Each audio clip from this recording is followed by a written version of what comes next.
All right, you're very welcome along. It is finally Thursday. All week long I've been telling you folks that it's Thursday, but today is finally the day. It is Thursday. You're welcome along to OTB AM. We'd love to hear from you. 0879 180 180 is the WhatsApp number. If the phone is plugged in or charged, a little bit of controversy around the office about the phone not being charged. No, we're not throwing anybody under the bus here, Colm, are we? Colm's here. Good morning to you. Hi, Ger. Shane's here. Shane, good morning to you. Good morning, folks. How are things? So, Arsenal beat Bayern Munich 2-0 last night. Katie McCabe, absolutely starring role as they head into the semi-finals of the Champions League. And then she gets hacked down brutally. Disgrace. Hacked down. This isn't too close to the World Cup for us to be worried, is it? What do we know? Doing maths. 3.5 months out to the first game, July 20th. Nervous wait for the scan this All morning. about the scan today. Katie herself posted on Twitter after the match. She was obviously delighted with her performance there. She's on screen for people who can see. She's in the protective boot on crutches. And Smiling, she reveals, smiling, delighted. The caption reflects that. And then she said, scan is tomorrow, i.e. today. Then tomorrow, Vera Pauw names her squad for the USA back-to-back friendlies, which our own Kathleen McNamee will be at covering. And hopefully then we'll find out the extent of the injury. But she was fantastic last night. The cross in for the second goal, the drop of the shoulder. Blackstenius, who was missing a lot of chances, couldn't miss that, headed in. Then McCabe nearly scored one of the goals of the season in the second half when she cut in twice from the left wing, and right-footed shot went wide of the near post, but was brilliant. And then the 87th minute clash with Emmeline Lauren, the Bayern Munich substitute. You'll see it in the rounds again on screen here. If you can see it, you can see the clash of the feet between both players. So hopefully it's just an impact injury, i.e. badly bruised is probably the best case, or maybe a slight fracture or something. But look, it's all speculation at the moment until we see the scan. Mark McAdam was making the point there in that tweet that similar injury to Evan Ferguson's, obviously left in a boot. He was back 10 days, 14 days later. So we'd actually, is it? I mean, look, obviously you want your best players to play in the friendlies for Ireland and for them to get into a groove, but at the same time, if somebody else has to step in and step up and be a leader for us over the friendlies, it's not a complete disaster. You would take missing the friendlies as opposed to missing any time in the World Cup, obviously. Could be like a Johnny Sexton. Please don't play for Leinster for the rest of the season. Just play for the World Cup. Kitty, even if you're fine, Kitty, just don't play anymore. Maybe play the World Cup warm-up games. I'm definitely glass half fulling this morning, so we'll talk more about that a little bit later on. But a big win for Arsenal. Hopefully she's back for this semi-final, 2 legs, and hopefully she's heading into the World Cup with the Champions League medal winner in her pocket, which would be fairly sensational. There's a couple of other things I want to talk about. Marcus Rashford, right? This is the back page of the Mirror. See what they did there. United hesitate. Tab of the morning to you. Maybe not. United hesitate as England ace asks for 500 grand per week to stay at Old Trafford, right? So Marcus Rashford, you said, took to Instagram? Yeah, he took to Instagram to deny these reports, I guess, if you want to call them reports. He said... that's definitely a report. Well, he said last night, just before this one starts to do the rounds, it's complete nonsense. The club and myself have been respectful to one another, and that's how it will remain. My focus is purely on finishing as well as possible in the league and winning trophies. Is Marcus Rashford within his rights to ask for 500 grand a week, bearing in mind where we are with respect to how much people are making at various clubs around the world? And the potential sale of the club. I don't know, does that mean it's a good time or a bad time to ask for more money? I don't know.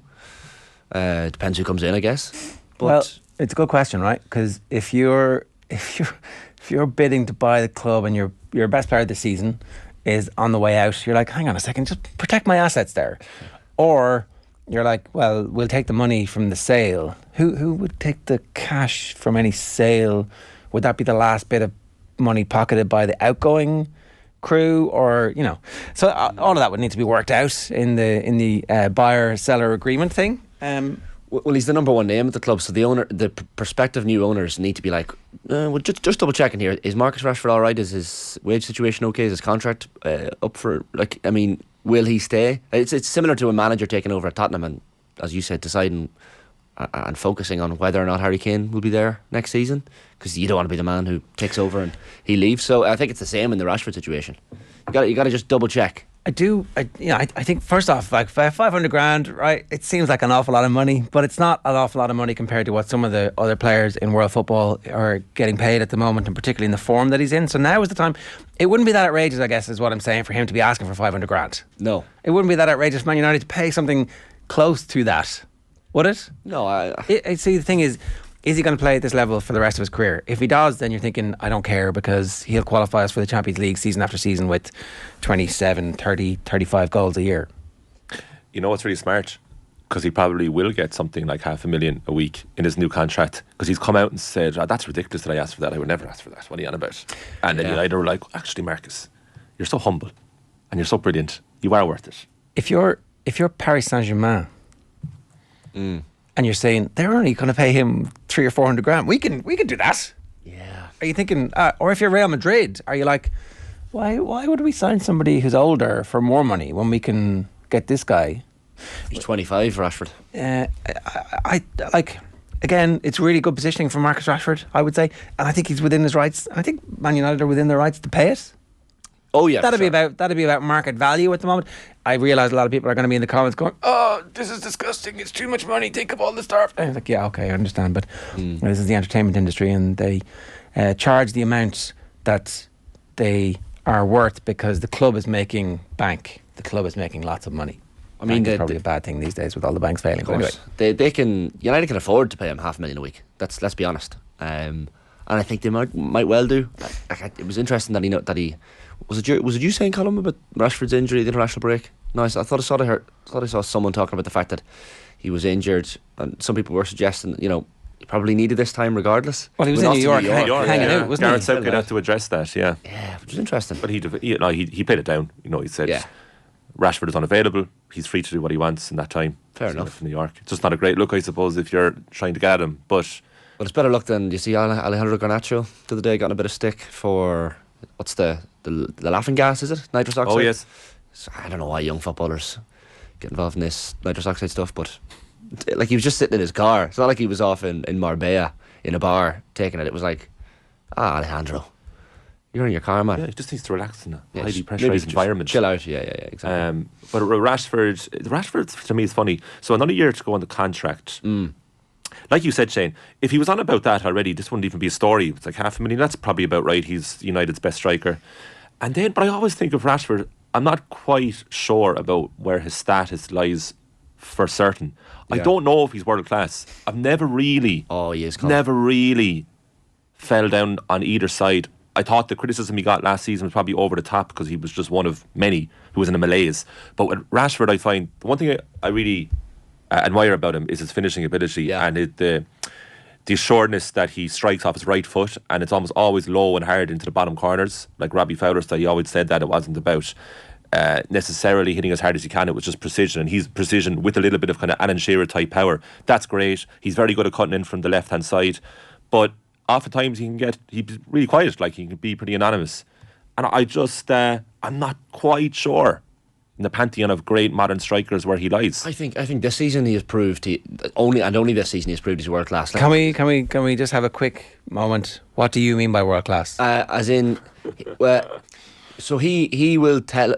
He's not an unpredictable footballer. He's very predictable. No. You answer the question. Yeah, he will show a defender what he's going to do and then do it. No, but the descriptor world class means something different to everybody. Specifically, if you're up, I think if you're towards the top end of the Premier League goal scoring charts at the end of a season, that would make you a world class footballer. Okay, so you mean in like the top tier of footballers in the world in their position is what you mean? Yeah. And that tier, how big a tier is it? There are maybe 20 strikers, I would say, that are world class. Okay, well, this is a completely different definition from most people when it comes to world class. Most people, when they say world class, there's a world 11 picked. He's in the team. Right. Yeah. That's what. Like. Now, I don't necessarily agree with that, but a lot of people, and I've come to accept that everybody else agrees with that, and so therefore I would have said he's in that tier of strikers who, if you're picking a team and you're subbing somebody in and out, they're at a similar level.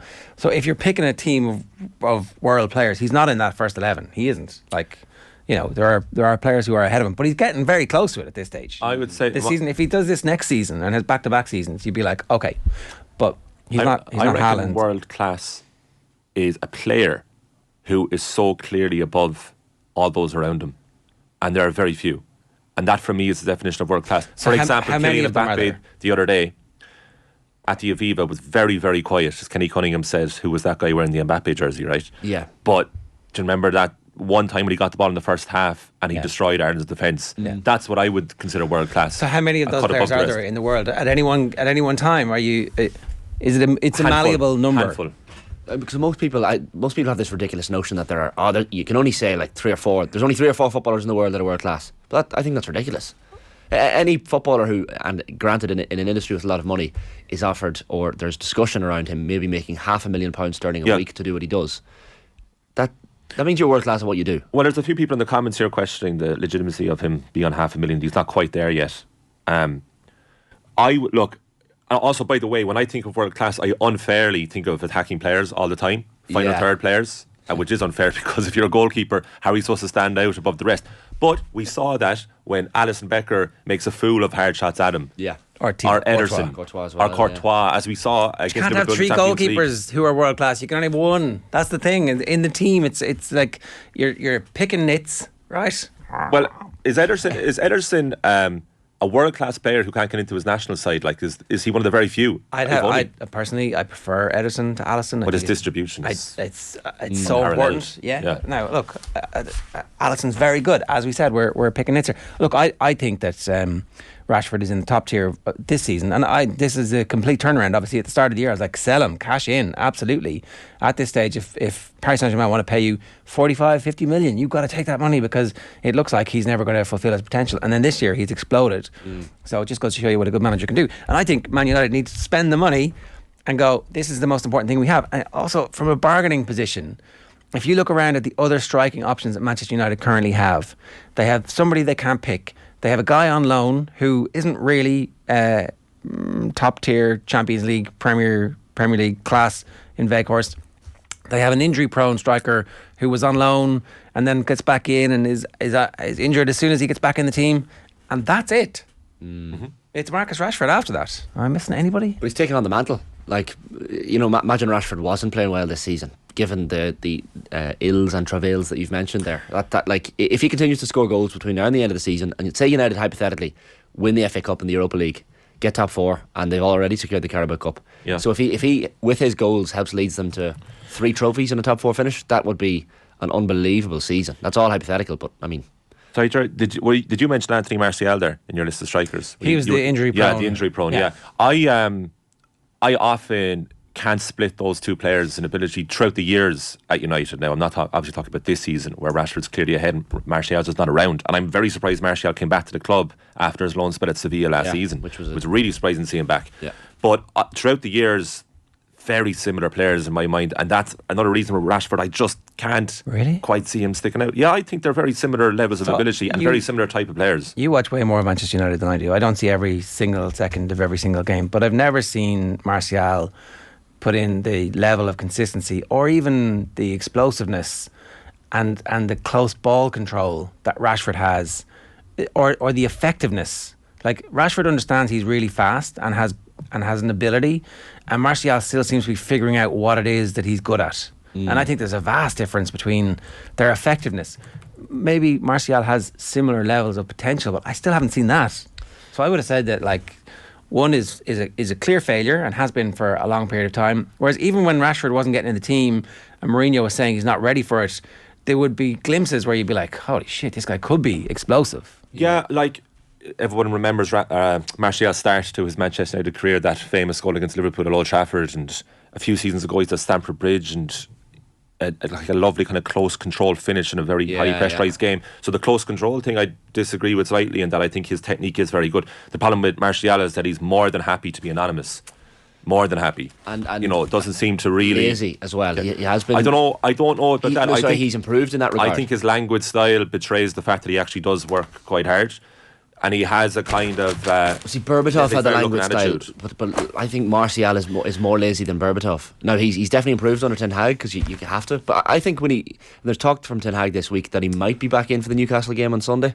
They're not going to rush him back. So if he over the coming days doesn't make it, he doesn't make it. But I think he comes straight back into the team in front of Weghorst in that central position. Yeah. And you play Rashford on the left, straight in for Weghorst. Like, there's no question. Sorry, and just on Martial, like, I'd have absolutely no problem with him leaving the club. Like, I think his time is done at United. But if you look at the stats here, for the most Premier League goals scored between the two of them, they're actually level, would you believe, in terms of for a single season. So in 2019-20, Martial scored 17 Premier League goals, and that, at the time of speaking, is Rashford's top scoring as well. He's going to surpass that this season, 14 already. Yeah. But They actually scored the same amount in the same season. So I throughout the years, I've always thought they're very similar in terms of where they stand in the United hierarchy. Okay, well, in that instance, and you don't actually think he's worth paying the $500,000 a week to, because you could pay that $500,000 a week to somebody else, and like you would be getting a world class striker at that price. Well, Harry Kane and Victor Osimhen, how much money are they going to want? Probably something similar, surely. Yeah, of course. Yeah, I mean the $500,000 like that, it wouldn't bother me at all if that's what Rashford was on. No. I mean he's scoring the goals. I just think like I don't correlate $500,000 a week with necessarily having to be world class. That's the clubs are going to play who they think their most important players are. Well, I think it's a different discussion about the world class status. In a way, right? But they did massively overpay Alexis Sanchez, which ruined the dressing room economics, and they all compare. Like, okay, yeah, but that era is behind the club. Well, they're moving on from that, and like that was a massive mistake. Like the whole thing was an unmitigated disaster. But that's the past. Well. I'm not sure. It's very easy to fall back into that, you know. Totally. The circus is always just beneath the surface at Manchester United, as Roy Keane pointed out. And so I don't know. I think that like there is a big decision to make. Personally, I'd pay the money at this stage because he seems to be worth it.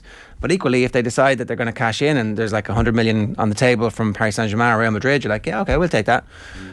So I don't know. They're not in a bad situation here. He's a within show boy. I don't think he'll want to leave Manchester United. Is the point?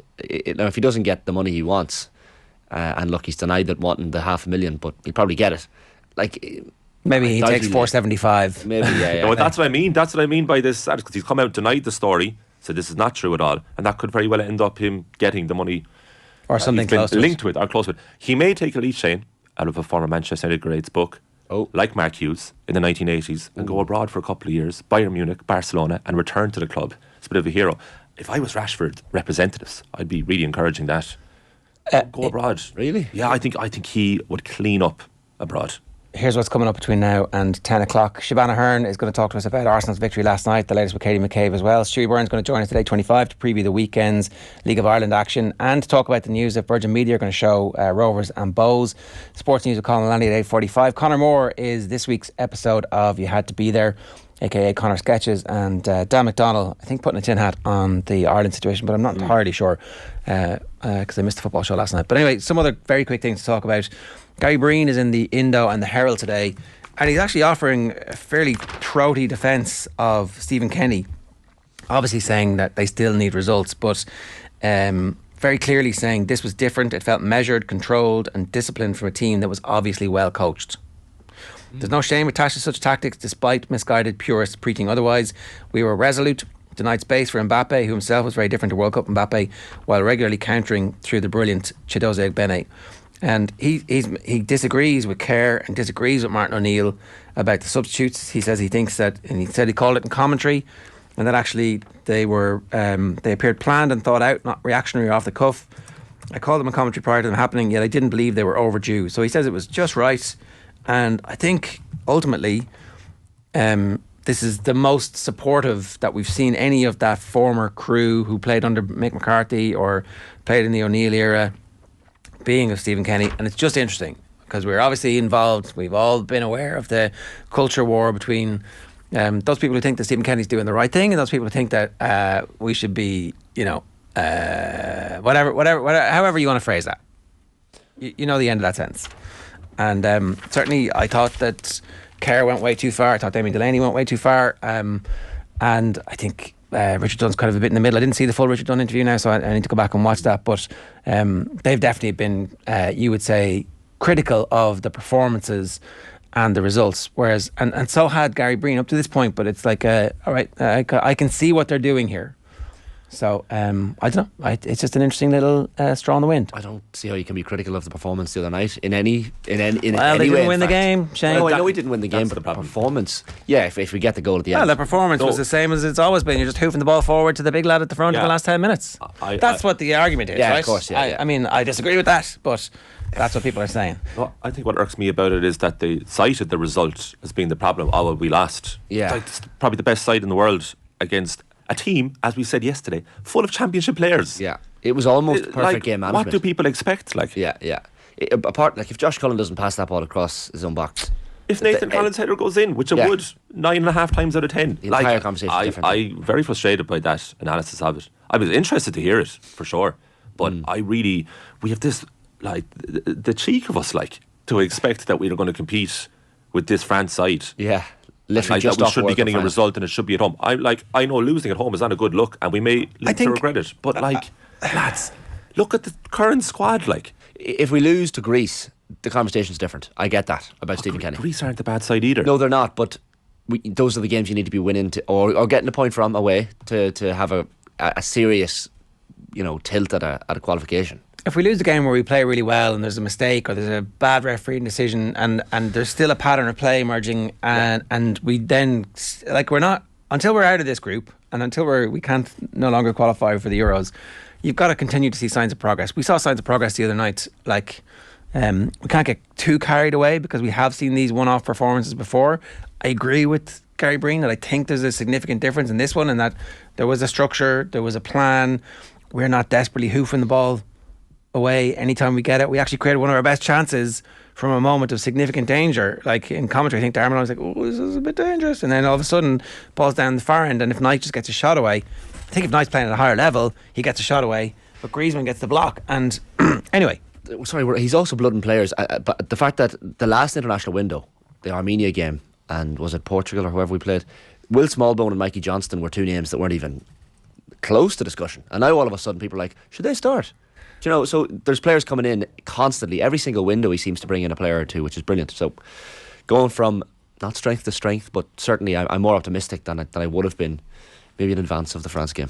OTB AM with Gillette Labs, got the ultimate shave or your money back Neon Night Edition available now. We need to talk about the Hall of Fame too. I was talking about this in terms of GA and how we should have just put a bit of time and effort into getting it up and running, and it should mean something in the Premier League because it's a Premier League Hall of Fame. Is it somehow does it matter less? Is this important? Ferguson and Wenger are the two managers who've just been in, and Ferguson is there pictured in the official photograph pointing at his watch smiling, like, because that's the typical look. Is like, hey look. No, it was like and the Wenger is doing his I've just been sent off pose, which is kind of interesting. Have you seen Ferguson's acting debut, the Wrexham? No. The Wrexham ad. So yesterday or the day before, Wrexham and Manchester United announced a pre-season friendly in California. In California, of course. And Rob McElhenney and Ryan Reynolds in a video, they're basically acting out a Zoom call with Alex Ferguson, which is very, very funny. And Ferguson acts quite well in it, I think. He only has one speaking line, but it's very well done. But yeah, Ferguson, he's mellowed it. He's 81. Yeah. He acts quite well. That's interesting. I remember, Ger, when we were talking about Saipan last summer. You're not supposed to remember stuff that we've said, Colin. That's one of the rules. Well, this is a good look for you.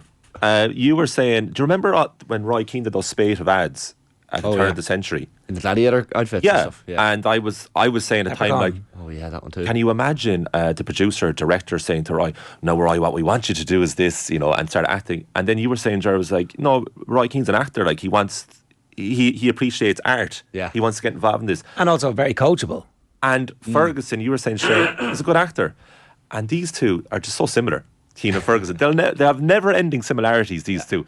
Seemingly hard nuts to crack, but if you really get into the right spirit of them, they're actually very creative and open to the arts. Yeah, I do think Roy Keane's a far better, more engaging pundit than Ferguson was. He's funnier. He's got a better sense of comic timing. Ferguson, slightly better manager. You'd have to say, going out on a limb here, he's a better manager. Ferguson had very little punditry. True, yeah. Because he's no good at it. When he was an active manager. It was Euro 96, I think. I'd love if anyone in the comments could tell me, when was Alex Ferguson a pundit on TV when he was an active manager? And I think it was Euro 96 on BBC was the last time. Right? Jesus. I think. Sure, it just wouldn't be as, like, because he's not even a coach. He's a manager of people, essentially. But you would think he'd have a fascinating insight. Yeah.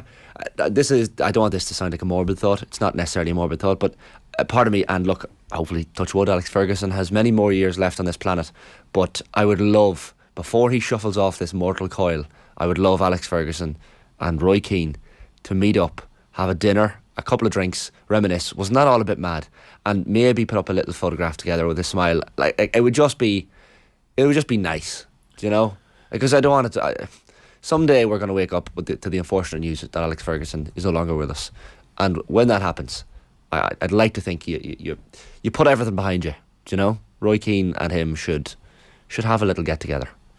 I'm not saying it's going to happen. It's not. But like, Homer Simpson has a line about, and then we could all go and live in La La Land. That's like, well done, Shane. Yeah. Yeah, but you know, it'd be Channeling your inner Homer. nice. It'd just be What a would you prefer to see? timeline cleanser. A reunion of Alex Ferguson and Roy Keane, or Noel Gallagher and Liam Gallagher? Oh, both. I mean, both. What would you prefer? Well, that's family. That's even. They got to. I mean, if you're falling out with family, you gotta sort that out. You know. So, both actually. Yeah, both. It'd be brilliant. What's more likely to happen? Probably the Oasis one, I think. Oh, definitely. There's a lot of money involved, right? And your man just got divorced, or is getting divorced, right? Noel got divorced. There you go. All of a sudden, he's like, "Yeah, I get Liam to call my people." But Now, imagine- all of a sudden, he's up for it. Imagine Netflix got on to Roy and Alex. Well, that was my lads. next- Here is a large sum of money. Well, that's where I was going with this. What would it take to get Ferguson and Keane back? The two most stubborn people in they're sport too- history. They're too stubborn. Is there anything No. that will enable those two to go in the same room together? yeah. Also, what's fascinating to me is that they're often in the same place. A lot of things Roy Keane can and Alex Ferguson are at Old Trafford together an awful lot. Constantly. bring motivation, which we've seen before. Wasn't there a horse involved at some point? Wasn't there? Wasn't that? That's where it all started. Very, very important part of Yeah. Manchester United's history. That's where it all started. And that wasn't about like, I love seeing my colours in the parade ring. Oh, that's great. It was about horse semen. That's what that was all about. The gallons and gallons and gallons. It turned out not to be very valuable horse semen. For anyone watching OTB AM this morning, if you had gallons of horse semen on your bingo card for this morning, take it off. Right. Enjoy your breakfast. Does the Hall of Fame matter? Was the original point. I do think that, like, when Keane was talking recently after the League Cup win and the defeat, was it immediately after? I can't even remember when it was. What did they? Was it the cup game that they got beaten in? When did they perform absolutely abysmally in Liverpool the 7-0 this season. Which? Was it the 7-0? Was there something else after that? Anyway, Keane was talking about the soap opera is always just below. The circus is always just there, and he'd be a little bit concerned about it. That was it after the 7-0? Because he wasn't on. He was on that night. He was, yeah. It could have been that night, yeah. But Ferguson's greatest achievement was managing to kill the circus, like chop it from wherever it needed to be, and that's why when you're making the point that that the banter bus era is over, it isn't. It isn't. It's always just one step away. Like Bayern Munich had the FC Hollywood thing, and then eventually they managed to fix that. And a lot of the people who were architects of that turned out not to be great people, and the law caught up with them. Yeah. So, like, it's very difficult to manage something like this properly to get to a point where you're harvesting trophies, and maybe that's Pep's greatest achievement, is managing to keep all those egos intact with all the billions that he's had at his advantage. But I do think that, like, we probably underestimate that part of Ferguson, and of course he should be in the Hall of Fame. I just wonder, does it matter? Yeah, I saw the Sky Sports News yellow bar ticker yesterday afternoon. I was like, what's this? Everyone's leaning over. Yeah. And then I saw Alex Ferguson and Arsene Wenger inducted into the Premier League Hall of Fame. I thought that happened about 10 years ago. Yeah. Like, so it doesn't really, it's just a formality. Like, everyone understands that that's where we're going. Yeah. Thank you, Jonathan Kennedy, for answering my question. The year after Newcastle blew the league to Man U, ITV had Ferguson and Keegan on together for the Euros. Yeah. So I do think that was the last time. So, also, Spectacor, you've had your coffee this morning. You are all over these comments. Man. Just looking at Spectacor the whole time. Sorry, very briefly. You mentioned the GA should have a Hall of Fame. Who's your first three names? They do have one? Yeah, exactly. Well, yeah, but there's the thing. Well, I think you can't have a first three. You've got to have a first 150. Yeah, right? sorry, yeah. And you just get everybody in at the start, and then every year it becomes a thing. So in the NFL, I think there's a 7 or 8 year window where you can't be inducted, and then you become eligible for the first time, and then there's first ballot Hall of Famers who get in, and that's why, and because they've been doing it for so long, and because it's such an American thing, it does matter, and it's a way of getting your Park G songs into the Hall of Fame, and everybody goes, yeah, that's actually really well deserved, by the way. This really matters to me, in a way that like it's just different. And they tried to get it going, and I don't know if it's still there or not, but so, like, obviously you got to go back historically and get all your Sean Purcells and Christy Rings in there. Yeah, exactly. But you just do that, and then you get a content series off the back of that, and then you can get to your Conor McManus's eventually. I did see somebody else doing a Mount Rushmore the other day. I was like, what? That's a great idea. That's an excellent idea. Nice, I like it. Yeah. Yeah. And we didn't invent it. No, of course. I'm not saying we invented it, but like, it's a little bit. America invented it. It's a little bit. Yeah. Wasn't it? Anyway, whatever. Yeah. Didn't Trump try and get his name, his face as the fifth one? I think he broached the idea. So maybe some people can get onto us, and if there's a sports person Who in a did certain Trump? county. Trump was, I think he broached the idea of getting a Judd fit. Trump, the snooker player. Yeah. I really could see the Donald. Sorry, doing that. Donald. Yeah, it was Donald. Yeah, Donald Trump. You got distracted by Spectre Core again, did you? I was producing. All right, very good. Yeah. We're not doing Partiti's video here, are we? Well, I don't think so. Okay, great. It's 8 o'clock this morning here on OTB AM. We also have had our coffee. We're live every morning with Gillette Labs. Get the ultimate shaver, your money back. Neon Night Edition available now.